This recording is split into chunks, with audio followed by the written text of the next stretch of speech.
Okay, so for today's notes, we're going to be talking about logarithmic functions. It's very similar to exponential functions, actually, and you'll see here that it's very closely tied. So this is saying log base of b of x is equal to y. And the reason why this is so similar to exponential functions is because you can write this in exponential form.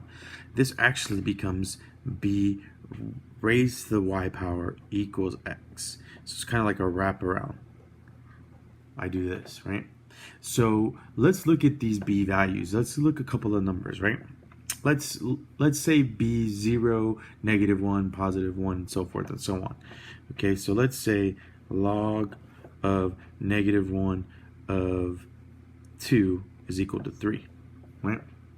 So this argument, this exponential function would say that -1 raised to the power of 3 equals 2. Well, that's not true, right? That's actually -1, no matter which way you put it. So b cannot be equal to -1, at least when we're talking about real numbers. So let's make it 0. Let's say log base of 0 of, I don't know, 2 is equal to 3, right? Same numbers. Well, this is saying 0 raised to the power of 3 equals 2. Well, this isn't true. Anything 0 raised to any power is always going to be 0, so you can't be 0 and you can't be negative numbers. Okay, so this is where we want to be careful. Now let's try 1. Okay, log base of 1 of 2 equals 3. Well, log, this is saying 1 to the power of 3 equals 2. No matter what we have here, 1 raised to any number is always going to be 1. So we don't want our b values to equal 0, 1, or -1. They always want to be greater than 1. So positive values. Remember that. Okay? So we're going to come back to these notes here in a couple of seconds. I really want to discuss why they look similar. So go ahead and go to your notes here. I'll go ahead and pause the video for a second so you can gather your notes and finish filling in your tables. Pause it here and then fill in a minute. Okay, so this is talking about the exponential function y equals 2 to the power x. We just finished talking about the exponential functions. Here's table 1. I've already filled it in. Punched in my x values, this is my inputs, and I got my outputs. Okay, so what I did is in table 2 is I went ahead and reversed the coordinates. I took this y value, made x value, and I made this x value and remained at the y value. You guys remember what that does? It gives us the inverse, right? When we switch the x and y values. Okay, so right here, I graphed both of these functions. Okay, here you'll notice this is the exponential function in blue, and here in black, you'll notice is the inverse function, right? This is what we call the logarithmic function. We'll talk about more of this in a second. Now you'll notice, what is the relationship between these two graphs? Well, guess what? They're a reflection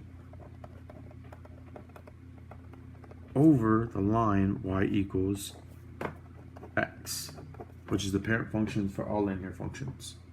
Okay, so go ahead and read through this real quick. Pause if you need to. Remember, again, when you switch the x and y values in tables, you're creating its inverse.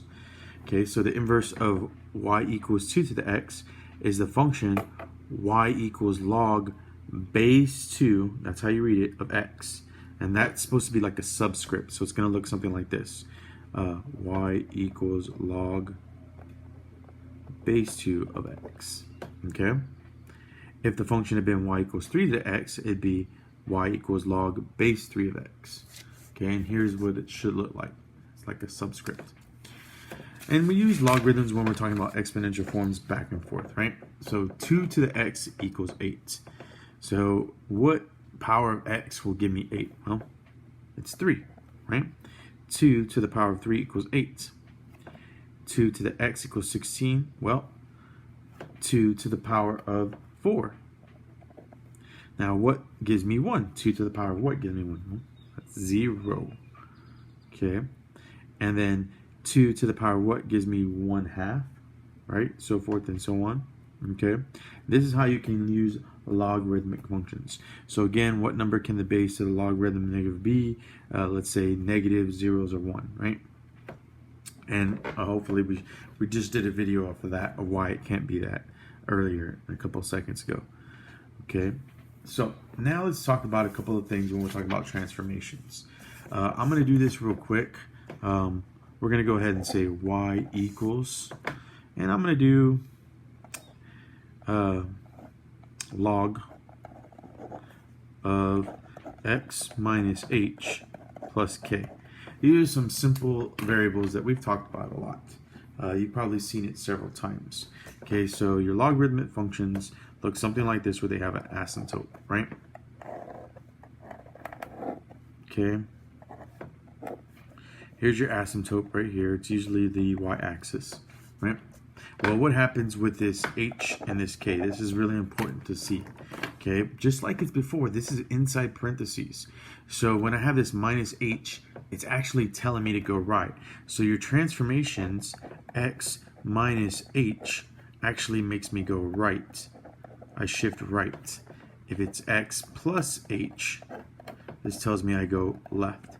So in other words, as an example, if I have log of x minus 2, here's my parent function, right? Well, this is going to make it all go shift right to. So it's going to look something like this. And you're going to see it here in the Desmos video that I'm also having. So I'm not going to really do the transformation so much. But remember, inside parentheses, if it's opposite, it's right, left. So x minus h right, x plus h left. Remember that. Very similar to what we did on the other features of other graphs. And then of course the k value, right? So if it's plus k, you're moving up, you're shifting the whole transformation up. If it's minus k, you're shifting the whole transformation down. Okay, so you can have multiple transformations, just like we talked about. Another transformation I want to talk about is this a value. So let's say y equals a times the log of x. Well, this a value does a couple of things. It can do a stretch, right? If it's greater than 1, right? So if a is greater than 1, you have what we call a vertical stretch. Okay. What if a is equal to a negative number, right? A is less than 0. It's a negative number. Okay, this is going to give me a reflection. Okay, and then the other value will tell me if it's a stretch. That's something you definitely want to make sure that you have. So for an example, let's say I have this equation, right? Y equals 2 log x.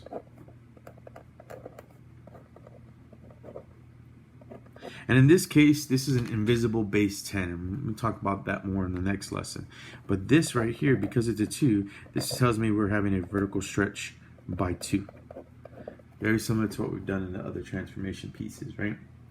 Okay, so what I would recommend doing is watching the Desmos video of that and then trying your hand at the quiz.